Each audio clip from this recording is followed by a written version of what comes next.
ከሩቅ ይሰማል ግን ምንድነው መሰለ ድምጹ የሚያንቀጠቅጥ የሚያስፈራ ድምጽ ይሁን ሲመታ ምጥ ያዘች ሴት ካለች ወዲያው እንደሚገላግላት ኢትዮጵያ ውስጥ የተጻፉ ታላላቅ የጥንታውያን መጻሕፍት ይናገራሉ በጣም የሞት ጻር ያዘው በቃ ውጪ ነፍስ ግቢ ነፍስ ያለው ሲመታ ነፍሱ ከስጋው ይለያል ሰበዳአት የሚባሉ ፍጡራን ይመለከታል ነው እነዚህ በጣም አስፈሪዎች ናቸው እነዚህ ከወጡ ሰው ያልቃል የሚል ሐሳብ ይነሳበታል እነዚህ ፍጡራን መምጣት አይችሉም ነው ወደዚህ ድምጹ በጣም ስለሚረብሻቸው ይሸሻሉ ነው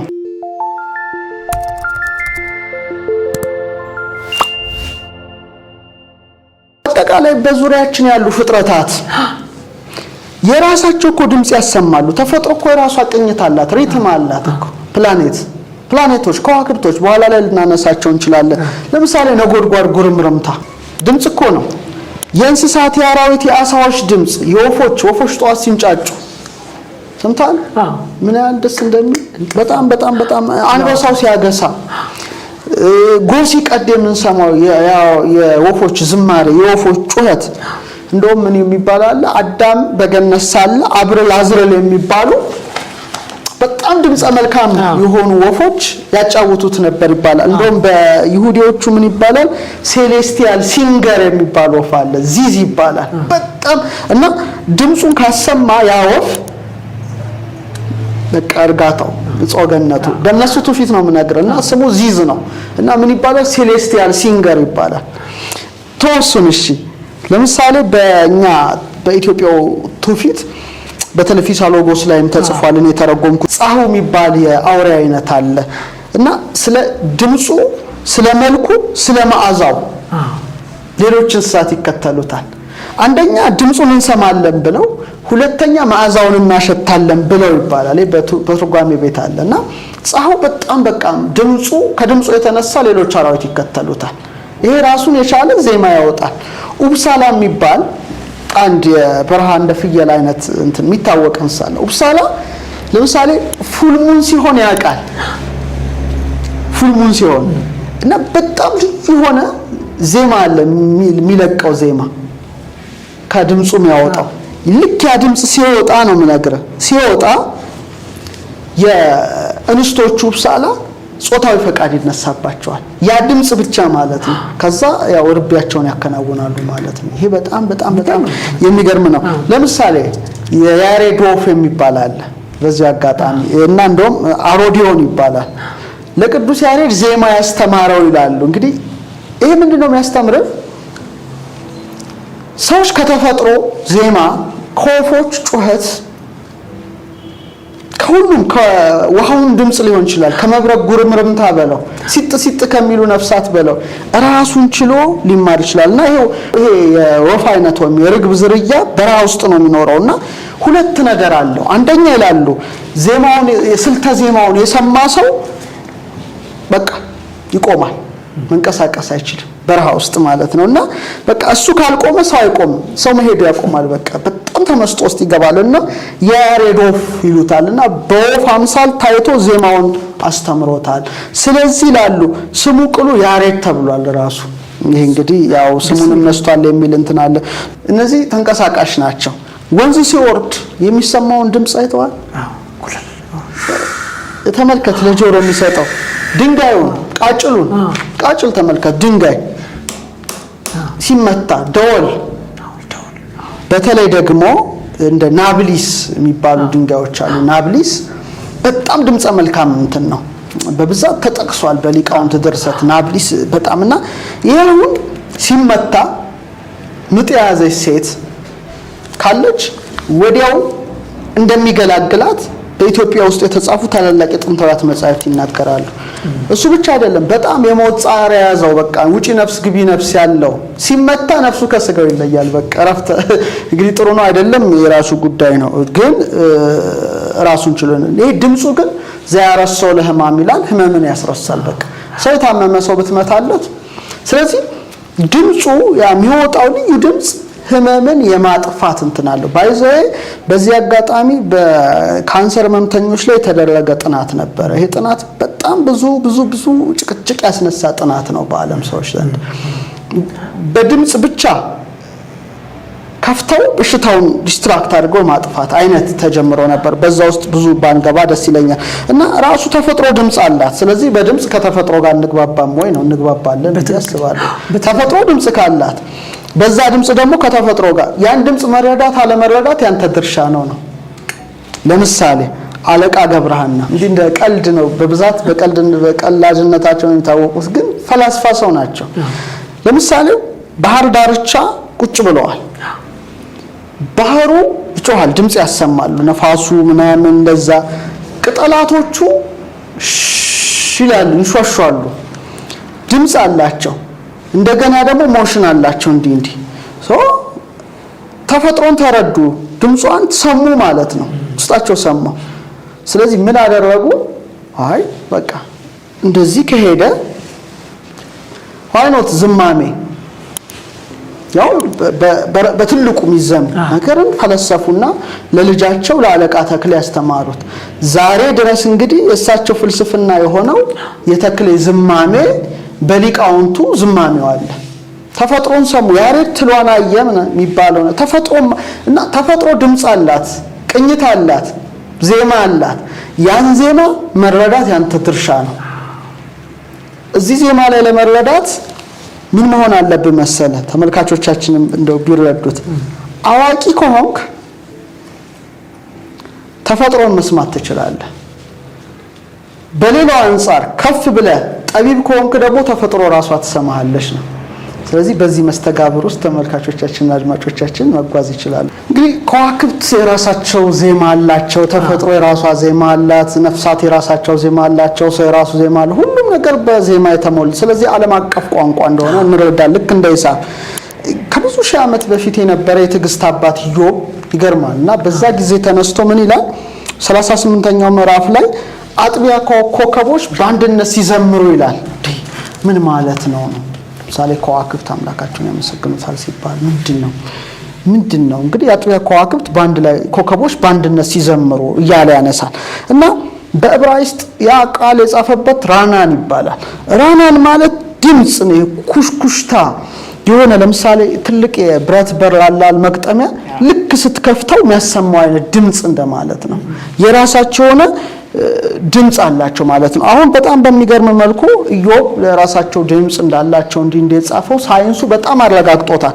ለምሳሌ ኮከቦች የራሳቸው ሆነ ዜማ አላቸው፣ የራሳቸው ድምጽ ያወጣሉ። ይሄ እንግዲህ በተለይ በግሮቴ ራበር የተባለ ተመራማሪ ነው በ1940ዎቹ ከፀሐይ የሬዲዮ ሞገድን ለማወቅ ሙከራ ቢያደርግም የምርምሩ ውጤት ብዙ ጥሩ አልነበረም። ገና በ1942 ላይ ነው እንደገና ራበር ሙከራ ሲያደርግ ጥሩ ነገር አመጣ፣ ጥሩ ነገር አገኘ። ምንድነው? የአሜሪካ ጦር ሳይንቲስቶች ምስጢራዊ የሆነ የራዳር መሳሪያ በመፈልሰፍ ያው የጀርመን አይሮፕላን መለየት ያስቻላቸው ሰዓት ነበርና መሳሪያው እንግዲህ ከ400 እስከ 500 ሳንቲሜትር ያሉትን ዌቭሌንግዞች የሞገድ ርዝመት ይለካ ነበር እና የካቲት 1942 አካባቢ ነውና ራዳሩ ከፍተኛ የሆነ ድምጽ ተቀብሎ መስራት አልቻለም እና ምናልባት ጀርመኖቹ ያን ጣቢያ ለመቆጣጠር ያደረጉት ጥረት ተደርጎ ነበር በጊዜው የታሰበው። በኋላ በደንብ አድርጎስ ምርምሩ ሲሄድ የተከሰተው በፀሐይ ነግጦ ወይም ሰንስፖት እንቅስቃሴ ምክንያት ነበር ያ ድምጽ የመጣው ማለት ነው። ስለዚህ ይሄ ሁሉ ምንድነው ያስተምራል? እያንዳንዱ ሰማያዊ አካል ምን አለው ማለት ነው? የራሱ የሆነ ሊለካ ሊመጠን የሚችል ድምጽ ያወጣል ማለት ነው። ያ እንግዲህ ጆሮ ይረዳል አይረዳውም ሌላ ነገር ነው። የኛም የራሱ እስከ ራሱ ሃርትስ ድረስ የሆነ ሊሚት ስላለው ነው። በዚህ ምክንያት እንግዲህ የሬዲዮ ቴሌስኮፕ እንዲፈለሰፍ ምክንያት ሆነ እና እንደ ሳይንሱ ድምጽ የሚያወጡ ከዋክብት በኤችአር ለምሳሌ ዲያግራም አለ፣ ተመልካቾቻችን ስክሪኑ ላይ ማየት ይችላሉ። ድምጽ አውጪ ፐልሴቲንግ ከዋክብት ይባላሉ።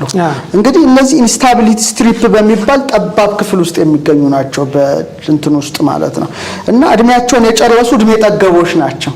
እድሜ ጠገቦች ይባላሉ። ከዋክብት ይወለዳሉ፣ ይሞታሉ፣ ይታወቃልና ለምሳሌ ዴልታ ስኩቲ፣ ሚራ፣ አራራሌሬ፣ ዜድ ሴቲ፣ ጋማ፣ ዶራዱስ የተባሉ በጣም የሚገርሙ ድምጽ የሚያወጡ ከከዋክብት ዓለም ናቸው እና እድሜ ጠገብ ከዋክብት ይባላሉ እና በጣም ይገርማልና ለምሳሌ ይሄንን የሚያጠና አስትሮሴስሞሎጂ የሚባል የከዋክብት ዘርፍ አለና ከዋክብት እንደመጠናቸው እንደ ይዘታቸው ቮሊዩማቸው ያው ወጥ በሆነ መልኩ እየጨመረ ይሄዳል። ስለዚህ ራዲየሳቸው እየጨመረ እንደገና ይቀንሳል። እንቅስቃሴው በቴሌስኮፕ ይለካልና ሪትሙን የጠበቀ ነው ዜማቸው ብቻ።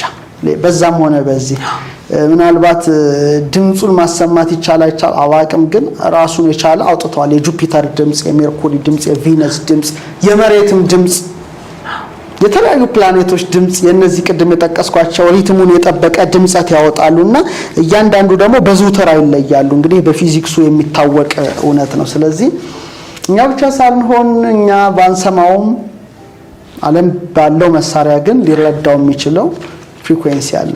ቅድም ያልኩት ነው እንግዲህ የተፈጥሮ ድምጽ ነው። ምንም ልንለው አንችልም። ሲጥ ከሚሉ ነፍሳት ጀምረ ጥዝ እስከሚለው ምን ድረስ ጥንዚዛ ድረስ ለምሳሌ ከድምጻቸው እኮ ስያሜ የተሰጣቸው እንስሳት አሉ። ለምሳሌ ጥንዚዛ ስትል ጥዝ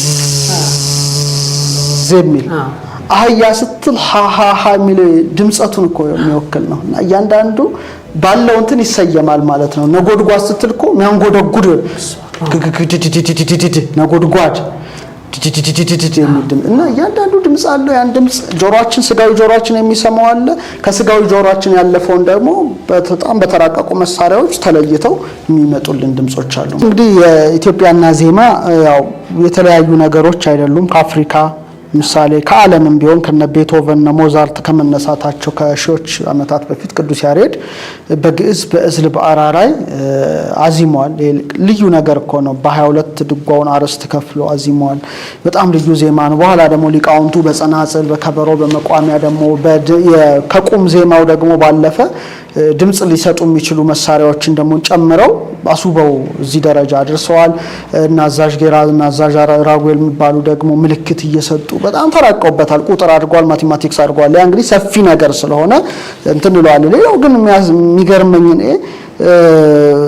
አንዳንድ መጽሐፍ ስንመለከት ለምሳሌ እንደ ዜና ምስጢር፣ እንደ መጽሐፈ ዜና እስክንድር ወዘተርፈ እነዚህ አይነት መጽሐፍት በጣም ይገርሙኛል። ለምሳሌ የእስክንድር ታሪክ ላይ የተጻፈው ነገር ባይዘው ፊልም ተሰርቶበታል። ስለሱ ለብቻው ብናነሳም እና ሰበዳአት የሚባሉ ፍጡራን ይመለከታል ነው። እነዚህ በጣም አስፈሪዎች ናቸው እና እንደውም በጣም ዓለማቸው በጣም አስፈሪ ነው፣ አስጨናቂ ነው።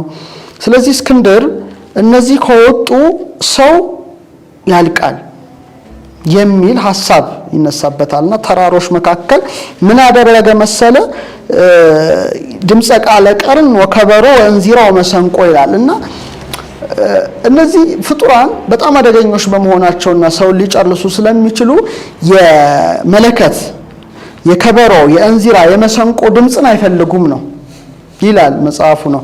ከዛ በኋላ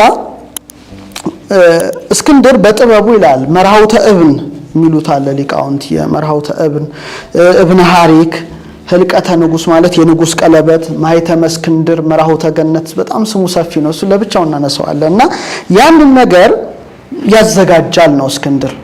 አሁን ስለ ጄምስቶንስ ማንሳት ያስፈልጋል።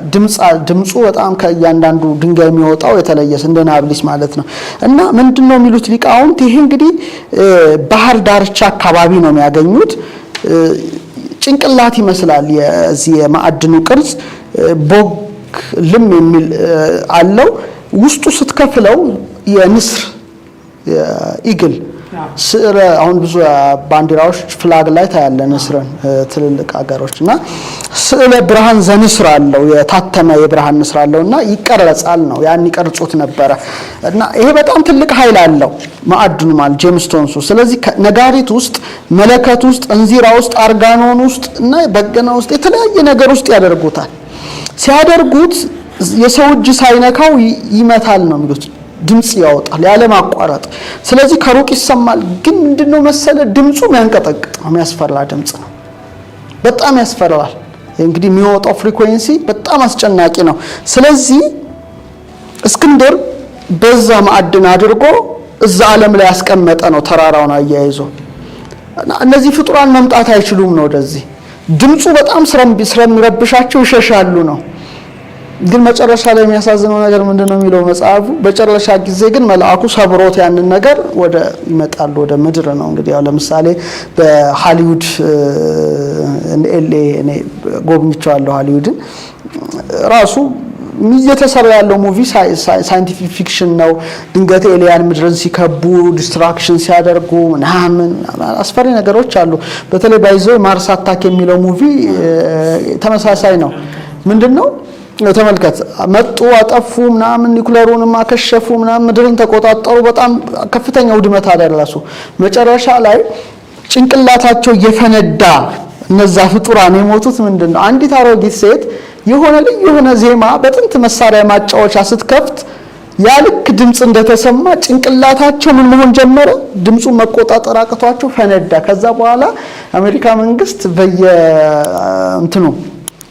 በተለያየ ቦታ ያ ሙዚቃ መክፈት ጀመረ። ልክ ያ ድምጽ ሲሰማ ጭንቅላታቸው እየፈነዳዳ ይሞታሉ። ሳይንቲፊክ ፊክሽን እና በብዙ ቢሊዮን ዶላሮች አስገብተውበታል ይሄን ፊልም እየሰሩ ማለት ነው። ዜና እስክንድር ላይ ያለ ታሪክ ነውና እዛ ላይ በጣም ኢንተረስቲንግ የሆነ ነገር ነው ያየሁት። ድምጹ በጣም አስፈሪ ከመሆኑ የተነሳ ሲሸሹ ነው የሚኖሩት ይላል።